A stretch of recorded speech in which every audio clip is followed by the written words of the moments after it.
Broadcasting from the campus of Salisbury University, this is WSDL Ocean City, NPR News Talk 90.7. Putting Delmarva first.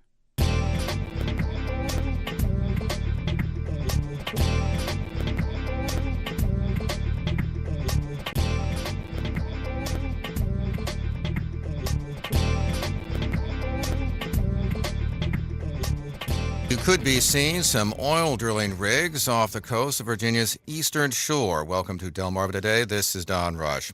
This week, the Bureau of Ocean Energy Management heard from protesters, some dressed in sturgeon costumes and others wore biohazard suits. And the agency got strong opposition to the idea there could be offshore drilling rigs searching for oil and natural gas in the coastal waters.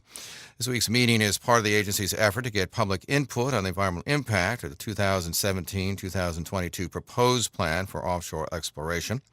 William Brown, the chief environmental officer for the Bureau, said that his agency's responsibility is to ensure that there are environmental safeguards if and when drilling takes place. He noted that the Bureau is taking a close look at two canyons. Those would be the Norfolk Canyon, near a site that was considered for leasing 5 years ago, and the Wilmington Canyon. At the meeting, there were a number of groups and advocates, ranging from Jim Rapp, who lives on the eastern shore, to organizations like the Assateague Coastal Trust. And to talk about the protest and some of the environmental concerns, we have in our studio Matt Heim. He is the outreach coordinator for the Assateague Coastal Trust, and welcome to the program. Thank you. Good morning. Thank you for having me. So let's start with the idea that there could be this drilling off the coast. And we've had at least a number of states, Delaware, Maryland has decided, at least for the moment, to opt out. New Jersey's not crazy about it. But we have Virginia sitting down there. As a matter of fact, the Virginia governor, Terry McAuliffe, has been a big supporter of this. Describe for me what's happening in terms of this proposal for drilling, and how soon could this occur, and what kind of opposition is it drawing? Sure. Okay, so the Obama administration in January put out a proposal. Every 5 years, there needs to be a plan put forth of how our offshore coastal resources will be managed. And in the plan that's being put forth now, which would cover the years 2017 through 2022, the areas that are included in the Atlantic that haven't been opened before include an area in the Mid-Atlantic and the South Atlantic that stretch from the Maryland-Virginia line south to the Florida-Georgia line. Under the proposal, the first lease would go for sale in 2021. And prior to that, there would have to be infrastructure built and other impacts. So when we talk about the particular canyons that he's looking at, where are those located? The Wilmington Canyon and also the Norfolk Canyon. I mean, I assume that's all down towards the Virginia Eastern Shore? Those canyons are located off the Virginia Eastern Shore and also off the Outer Banks. That's primarily, when you look at where the gas and oil are located off of our coast, it's mostly in the Mid-Atlantic region off of Virginia and North Carolina. Okay, so is this? So how serious is this in terms of possibility of actual exploration of these particular canyons? It's on the proposal, so it's very serious. If this proposal goes forth, then we could have oil rigs off of our coast within the next decade. Mm-hmm. So what is the argument then about in terms of the environment, and is there a safe way for oil and gas exploration? The bottom line, there's no guarantee that drilling for oil is safe. Nobody can guarantee that there won't be a spill. And there's a lot of things that we are concerned about. Before we can even begin extracting oil, there's need to be seismic testing off of our coast, which entails firing a sonic blast into the ocean floor every 10 seconds, 24 hours a day, 7 days a week for the duration of the mapping period, which can stretch up to multiple weeks. And there's been a lot of documented impacts from seismic testing, including marine mammal strandings. The blast is loud enough to penetrate not only thousands of feet of water, but also miles of seabed. It's estimated that it's a decibel level of 250 decibels, which is incredibly loud. There's been strandings in Madagascar and off the coast of Peru associated with this type of testing, and also impacts to fisheries off the coast of Africa and Scandinavia. So now, my understanding is that there are efforts to minimize that kind of damage with that particular seismic kind of testing by trying to send out sounds and so on to get to the animals that would be affected away from the area before they did the sounding. What's wrong with that idea? Sure, absolutely, and there are mitigating factors that are put into it. One of the things is that, and you'll hear the oil companies say this, is that they ramp up the intensity of the blast to allow animals to get out of the area. And I think the key word there is to allow animals to get out of the area. And so, they're freely admitting that this blast is going to move animals out of their natural habitat. And so animals that would naturally be calving, spawning, juvenile fish are going to be out of the habitat where they've evolved to be over thousands of years to support their selves. The other thing that you'll hear oil companies say is that there's been no documented evidence of sonic testing impacting wildlife. And actually, this is a statement that's been floating around for a while, and they quote it from the BOEM report. So much so that the BOEM has issued a clarification on that statement. And what they meant, what the BOEM meant in that statement, is that seismic testing hasn't been linked to wildlife impacts in the sustainability of their populations. And so they're not talking about the seismic testing not having an impact on individual members of a species, and that there could possibly be harm to whales, to dolphins, to fish populations. What the statement means is that the sustainability of that population hasn't been documented to be impacted by seismic testing. Now, then the other risk are oil spills, and let's put aside a BP event for a moment, and talking about like small oil spills. And I know that William Brown, he's the Chief Environmental Officer for the Bureau of Ocean Energy Management. He said that there are heavy fines for doing that, for having the spills, and he thinks that those spills have proven to be manageable. What about that? I mean, the fact that there are these fines and that this stuff is containable. I'm glad you brought up that quote because I think it clearly shows that spills are an everyday occurrence. These are things that they have fines and that they're manageable because they happen all the time in the Gulf. If you take a look at some of the advocacy organizations in the Gulf, particularly the Gulf Restoration Network or GulWings, they spend a lot of time looking at satellite imagery, flying over oil rigs, and documenting spills as they occur. And what they're finding is based on their evidence, the photographic evidence, and the computations that they're doing, they're finding that oil companies and the government are severely underreporting the amount of oil that's spilled in the Gulf every day. And even a small spill could have huge impacts. If a small spill washed up on an isolated beach like Ocean City, that could destroy a summer season for us. And that's a lot of money in our local economy. $1.5 billion is brought into Worcester County through tourism alone. 56% of the people in Worcester County are employed in the tourism industry. So even a small spill could have a huge impact. Now, obviously, the thing hanging over us, of course, is the BP spill that occurred in the Gulf. Is there any potential for that occurring? Because that occurred in fairly deep waters. Are we talking about that kind of deep waters in terms of actual potential drilling if it happens? Absolutely. The majority of the wells that would be drilled in the area that they're surveying are deep water drills or deep water wells, and they're operating the same type of drilling equipment that was used by the Deepwater Horizon spill. Not only that, but the Gulf of Mexico is also a lot friendlier environmentally as far as weather patterns go than the Atlantic. Not only are you dealing with hurricanes here, but you're dealing with winter storms, nor'easters. So it's a much more difficult environment to be working in than the Gulf of Mexico. So in terms of the weather and that kind of thing, is it more turbulent than it is, say, in the Gulf?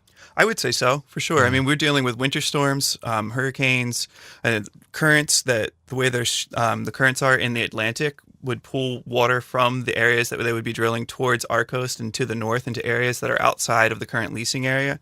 And so states that have opted out of this proposal could still be impacted by a potential spill. Right, because the current moves up north. The current moves towards the northeast, so a spill off in North Carolina or Virginia could very easily reach as far as New Jersey or maybe even New York. Now, one of the things that's attractive to folks particularly is the creation of, for instance, jobs, state revenue. And there are strong advocates even after the BP spill along the Gulf Coast, residents who said, no, we don't want the oil industry to go away. We don't want the oil drilling to go away. We want it to be safer. And we should certainly be compensated for the effects of BP. We've certainly heard that. But oftentimes you hear, particularly along the coast, the worst oil spill that we've had, really, in this country, they still say, well, we still want the oil because it does bring jobs. It does bring revenue into the state. What do you say to that? I mean, because they're saying the risk is worth it. I mean, even people who were affected by it. If you go and look at the BOEM proposal, it actually states that in the areas that have previously not been open to oil exploration, the majority of the jobs that would be coming into those areas, like the Atlantic, would be imported jobs. So they wouldn't be hiring locally. Those jobs would be coming from places like the Gulf of Mexico, people who have expertise. Also, those jobs wouldn't be coming to places like Maryland. They'd be going to the ports, Norfolk, and areas where they'd be the development. So areas that could be impacted aren't going to see the benefits of those jobs. The other, as far as bringing money and things into the local economy, Worcester County doesn't have any problem bringing tourists. We have millions of people that visit our coast every year. And, we have 56% of the population employed in tourism, $1.5 billion. I think we're doing okay as far as drawing people to our coasts. Although the three lower counties, they are probably some of the poorest counties in the state. Particularly Somerset and even Wacomico, as well as Worcester. And Worcester is good. Certainly benefits from this economic engine called Ocean City, amongst other things, right? Mm-hmm. And one could see that if you opened up in some fashion, that the oil drilling on a secondary level, may not be the immediate jobs. That is, you may not have, say, a local being on the rig, but you certainly will have benefits in the terms of, that local has to spend money, they have to stay somewhere, and that economic effect then begins to ripple out even from those areas. So that one, I could see make the argument that for the poorest counties particularly, and Somerset I have particularly in mind, even though they don't sit on the coast, that this is something that I could easily see somebody saying, we need this. We're willing to take the risk. Sure. And I think I can understand that argument, but I think there's better alternatives than offshore drilling.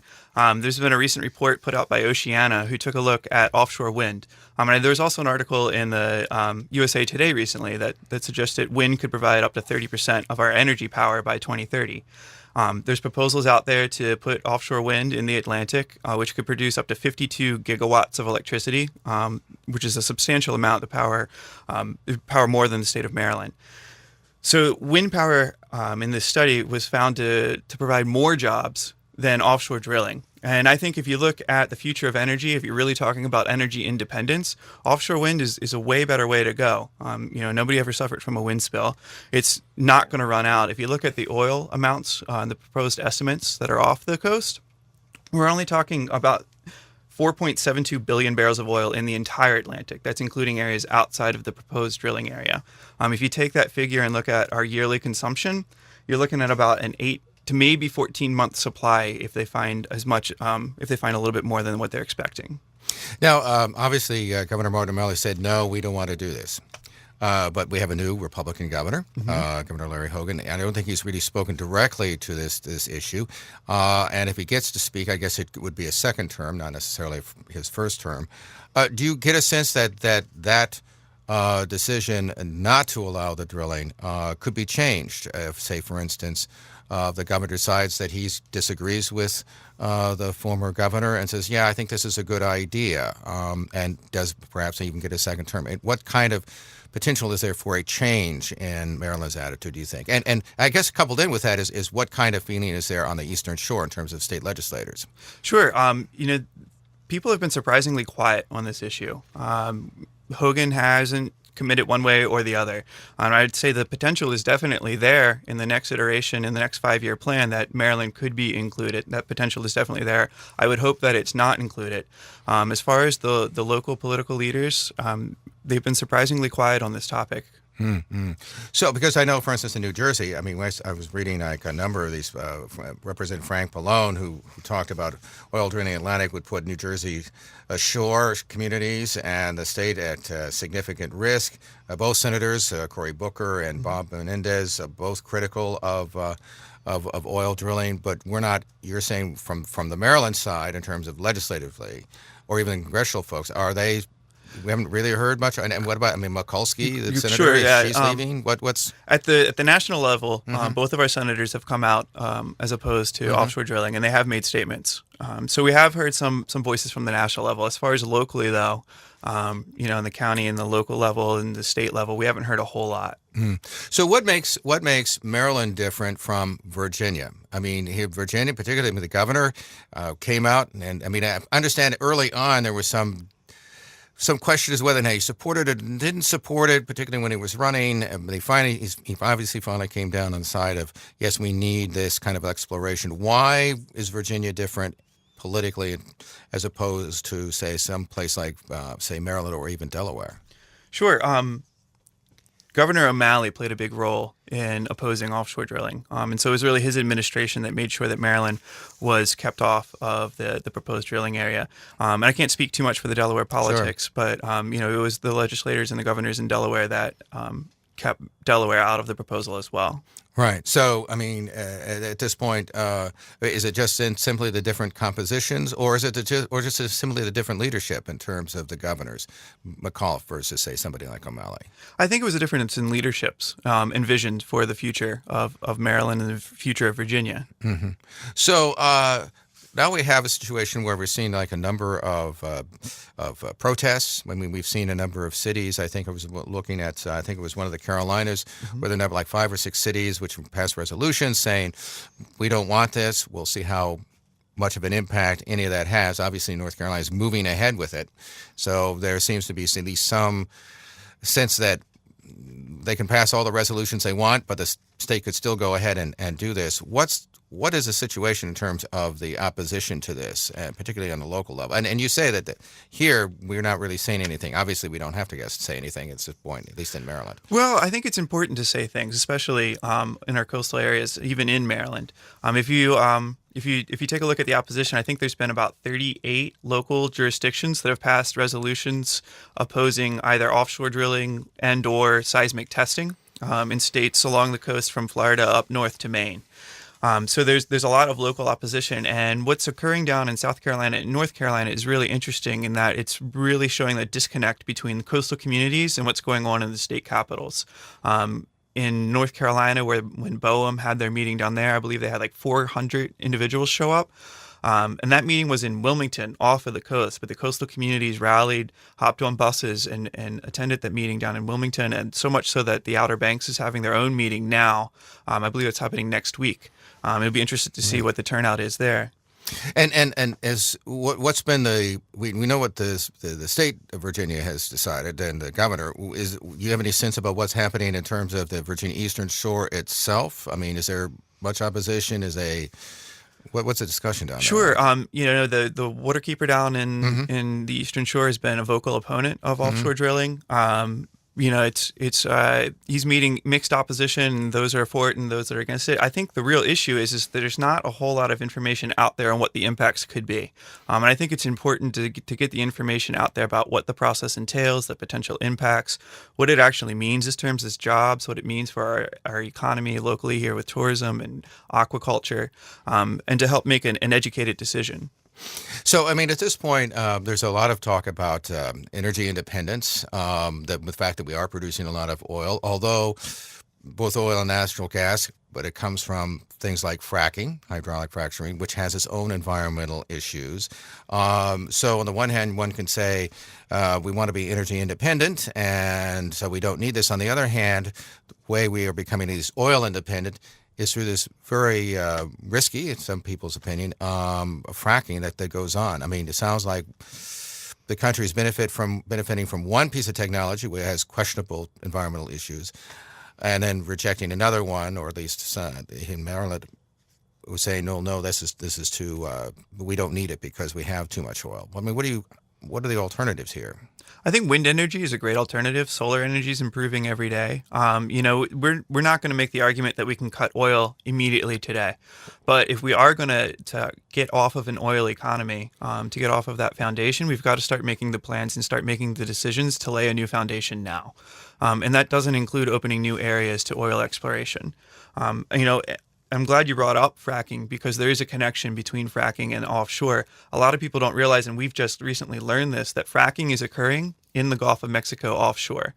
And it's a standard operating procedure. And so if the Mid-Atlantic and the South Atlantic are open for offshore drilling, fracking could potentially and probably will occur off of our coast. You can, if your listeners would like to, they can look up online. It's called frac packing. And what it entails is firing that fracking liquid, the dangerous substance that we really don't know what it is, into the rock bed under the ocean. And then they extract that fracking liquid, and then will be brought onshore somewhere where it will be disposed of. So that's another potential impact this could have on the East Coast.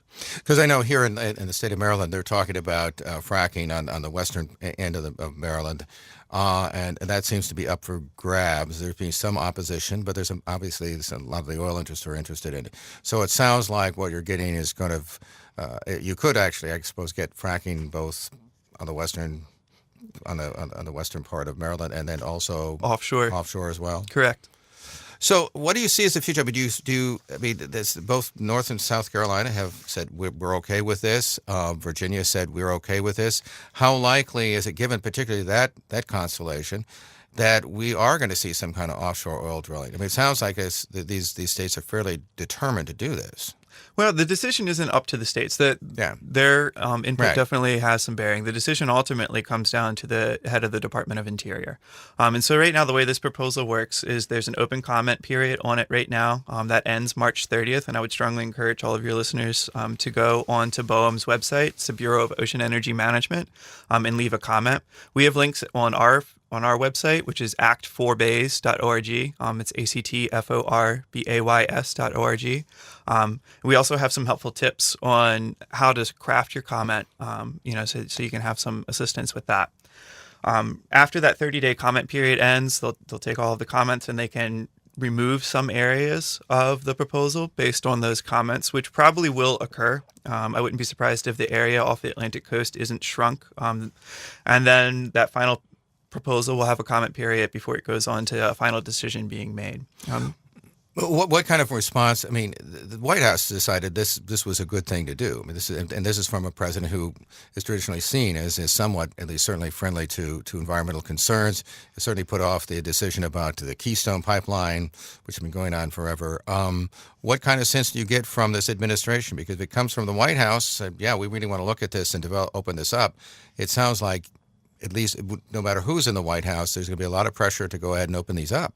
I think that the pressure to keep, the pressure will continue to open the Atlantic for sure. But the head of the Department of Interior has expressed that if there's enough citizen opposition to this, that she could potentially remove the Mid-Atlantic and the South Atlantic from the proposal. At the meeting on Monday and speaking with BOEM officials, they all expressed, that if there is opposition, if enough comments come in, they will take that into consideration. And there is a probability that some areas will be removed from the proposal. So it's not set in stone that the Mid-Atlantic and the South Atlantic will be open for drilling. If nobody speaks up, then yes, they will. But if people voice their opposition and those voices are heard, then there is potential to get those removed. So how optimistic are you that you can forestall this? I mean, this is a long game. I mean, because we were talking about there's this 5-year plan or whatever, and then after that there's going to be another. Mm-hmm. Is there like areas, other parts of the country where you've been successful to keep this from happening? Sure. I mean, the West Coast is a great example. The states on the West Coast, they've collectively decided that they don't want oil drilling off of their coasts. And so those areas are off limits to oil drilling and exploration. The Northeast has expressed, their desire to not see oil rigs off of their coast, and they're removed from the list. So ultimately it comes down to politics and the voice of the people. If we elect leaders who are opposed to offshore drilling, then Maryland will continue to be excluded, and if we voice our opposition to this proposal, even though Maryland isn't included in the leasing area, we do have the potential to be impacted. It's a national decision, and so it's important to speak up. By the way, we've also mentioned that there is, in this proposal, there is this sort of 50-mile buffer, I guess. That's great. Do you find it, is that like a good thing? It is a good thing. It's better, yeah. So in the proposal, there's a 50-mile buffer from the coastline to where the potential drilling could take place. And any buffer is a good thing. It's better than nothing. I would prefer to not see drilling at all in the Mid or South Atlantic. Do you think that it creates any kind of safety increase the safety in this drilling process, or do you think it matters? I mean, I don't think that you can really drill safely, period. You know, no matter where you're drilling, there's going to be impacts, and a potential spill anywhere could be catastrophic. I think it kind of keeps the drilling operation out of the public eye a little bit, and so there's a little bit of out of sight, out of mind. You know, and it does protect a little bit of our coastal resources as far as marshes and things like that. But still, any spill out in the Atlantic would have definitely an impact on aquatic life and aquatic wildlife for sure. So if there were a spill, say it comes out of, say, off the, say, Virginia Eastern Shore, even coming up, what kind of impact do we see that having, say, if it, say, some of it arrives on, say, the beaches of Ocean City, for example, or Rehoboth? Sure. And what would we see? I mean, would we see the same kind of thing we've seen, say, in the Gulf, or would be different? It would be very similar to what we saw in the Gulf, and tar balls on our coast, wildlife covered in oil. I think one of the things that's overlooked in this whole process is the treasure that we have here and the ecological resources that are on the Eastern Shore. Taking tourism out of the equation, you know, if you lost a season in Ocean City or any of those coastal towns, that would be devastating. But just looking at the wildlife potential from Assateague south to the tip of the Virginia Eastern Shore is the largest expanse of wilderness on the East Coast, and it's a very important resource for migratory birds, for other wildlife in the area. And if anything were to happen to that, you know, that would have huge impacts on wildlife populations, not just locally, but up and down the eastern seaboard and beyond. By the way, speaking of Assateague, particularly towards Virginia, what are the local leaders saying there? We're still trying to figure out. We're trying to approach them, and that's one of the things that Assateague Coastal Trust is going to be working on in the coming weeks. Is approaching Worcester County, approaching Ocean City, and trying to get their opinions on this and help them express their opinions and informing them about what the impacts could be. But you haven't heard anything from them as yet. I mean, I guess I'm sort of surprised that more. I mean, for instance, I would think that.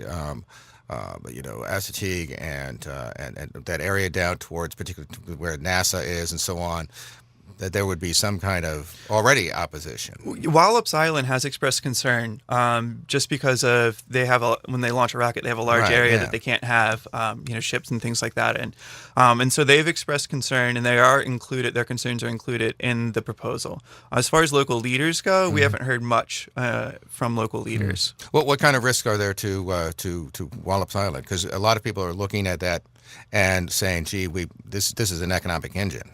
Sure. I mean, the biggest impact to Wallops Island would be that if they have ships, vessels, and things like that in their launch zone, that impacts when they can launch rockets. They have small windows to work with anyway.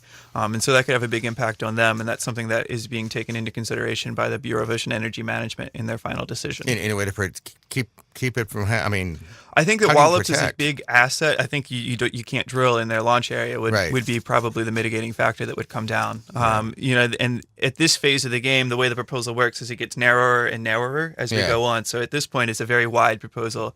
In the next phase, it'll be slightly narrower. So we'll see how the Bureau of Ocean Energy Management handles that. We were speaking with Matt Heim. He's with the Assateague Coastal Trust, the outreach coordinator. Appreciate you taking the time to stop by. Thank you for having me. This has been Delmarva Today. I'm Don Rush, and thanks for listening. This has been Delmarva Today, a production of Delmarva Public Radio. Chris Rank produces and is our audio engineer. Don Rush is your host. For podcasts, visit our website, delmarvapublicradio.net, or subscribe to the Delmarva Today podcast in iTunes. Delmarva Today can now be seen on PAC 14. To view the schedule, visit the Daily Times or visit pac14.org.